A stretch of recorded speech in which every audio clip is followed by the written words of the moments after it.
সূরা নাস এবং ফালাকের স্পেশাল কিছু ফজিলত আছে। যেমন একটা হলো, যে ব্যক্তি, একটু মনোযোগ দিয়ে শুনবেন, যে ব্যক্তি সূরা ফালাক, সূরা নাস এবং সূরা ইখলাস এই তিনটা সূরা সকালে এবং সন্ধ্যায় তিনবার করে পড়বে, যদি সকালে পড়ে সন্ধ্যা পর্যন্ত যাবতীয় হঠাৎ বিপদ থেকে বেঁচে থাকবে। হঠাৎ বিপদ, ধাপাস করে কোনো বিপদে পড়বে না ইনশাআল্লাহ।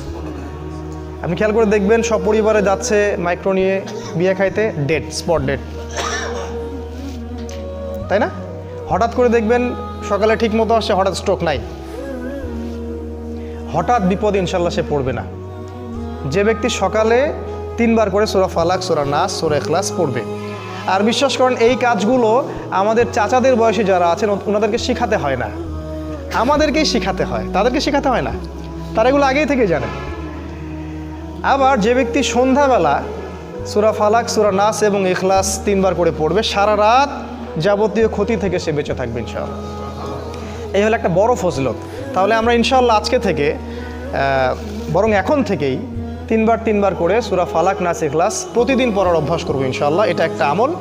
দ্বিতীয় একটা ফজিলত হচ্ছে, ঘুমানোর পূর্বে যখন বিছানায় যাবেন, অনেকগুলো সুন্নাহ আছে, বিছানা ঝেড়ে নিতে হবে, লাইটস অফ করা, প্রয়োজনে পারলে ওযু করবেন, আয়াতুল কুরসি পড়বেন, তাসবিহ তাহলিল করবেন, পারলে সূরা মুলক পড়বেন।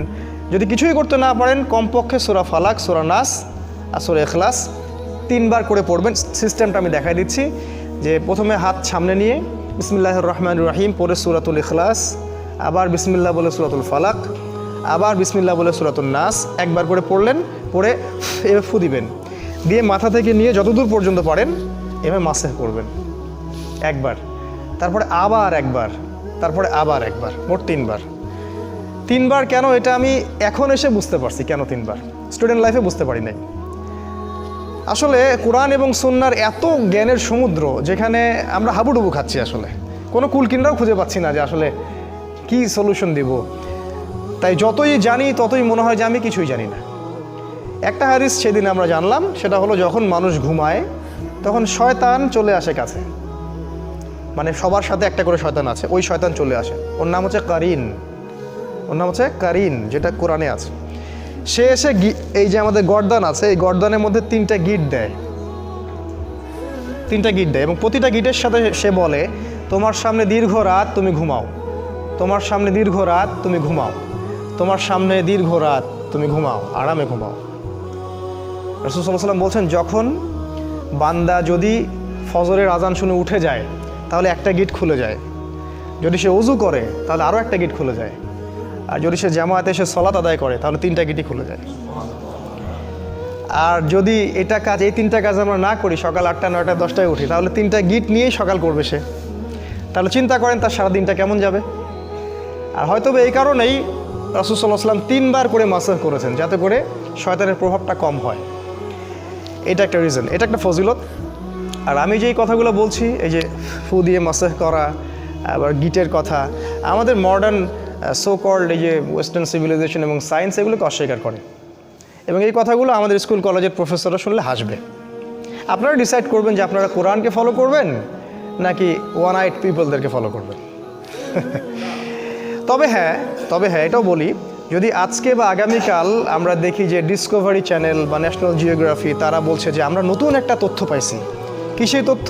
মানুষ যখন ঘুমায় তখন এই হয়, এটা হয়, সেটা হয়, একজন সত্তা এসে গিট দেয়, হ্যাঁ, তারপরে আরেকটা কি জানি বললাম, এই যে যখন মানুষ ভালো কোনো কালাম পড়ে ফু দেয় তখন শরীর ভালো ফিল করে, একটা নাম দিয়ে দিল কঠিন একটা মেডিকেল সায়েন্সের কোনো নাম, তখন মানুষ ঠিকই বিশ্বাস করবে, অবশ্যই বিশ্বাস করবে।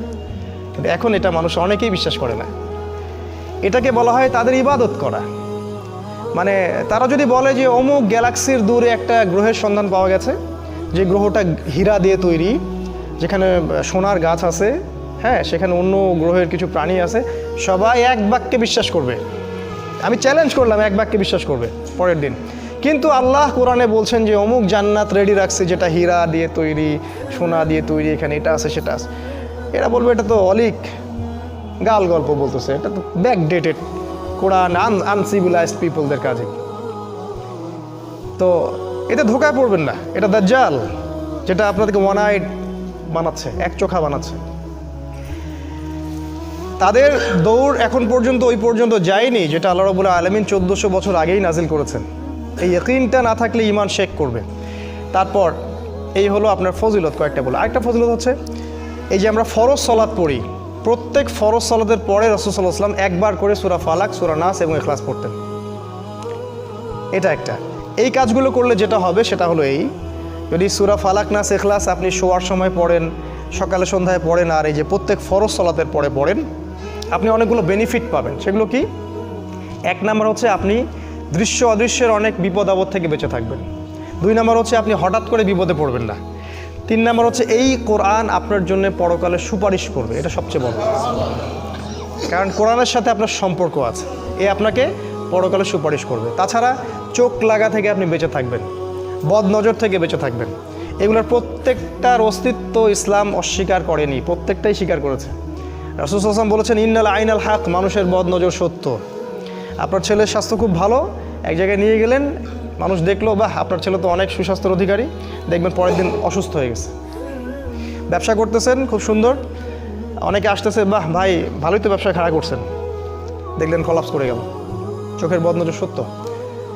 এর দলিল সূরা কাহফের মধ্যে আছে, যদি কারো কিছু ভালো লাগে তখন বলতে হবে মাশাআল্লাহ, খুব সুন্দর, সুবহানাল্লাহ, চমৎকার, আলহামদুলিল্লাহ, আল্লাহ পাক দিয়েছেন। এই কথাগুলো প্র্যাকটিস করবেন, এই সংস্কৃতিগুলো আপনাকে চোখ লাগা থেকে বাঁচাবে। এগুলো তো আমাদের স্কুল, কলেজ, বিশ্ববিদ্যালয়ে শেখানো হয় না। চোখ লাগাবার কি জিনিস? ওরা বলবে এটা ব্যাকডেটেড মানুষের কাজ, এটা কুসংস্কার, এটা হচ্ছে গোড়া মুসলিমদের কথা। তো রাস্তায় যে মেয়েরা ঘোরে এরা চোখ লাগা, এদের পিছনে চোখ লাগছে মানুষের। আর একবার চোখ লাগলে খুব সমস্যা আছে। একবার একজন সাহাবী গোসল করছিলেন, আর একজন সাহাবী তাকে দেখে বলছেন যে বাহ তোমার স্কিনটা তো অনেক সুন্দর, একদম মনে হচ্ছে যে কুমারী মেয়ের মতো স্কিন। সাথে সাথে ওই সাহাবী ওখানে বেহুশ হয়ে পড়ে গেলেন, একদম সাথে সাথে। এটা বুখারীর হাদিস। রাসূল সাল্লাল্লাহু আলাইহি ওয়াসাল্লাম ওই সাহাবীকে ডাকলেন, ডেকে বললেন যে তুমি কি তোমার ভাইকে মারতে চাও? তিনি বললেন আমি আবার কখন মারতে চাইলাম, আমি তো বললাম যে তার স্কিনটা অনেক সুন্দর, সে তো সুন্দর, আমি তো প্রশংসা করলাম।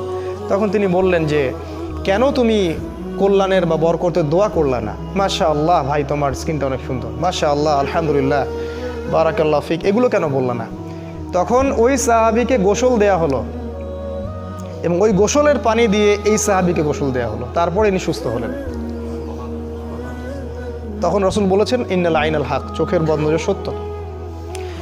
তো যাই হোক, এই হলো সূরা ফালাক নাসের কিছু ফজিলত।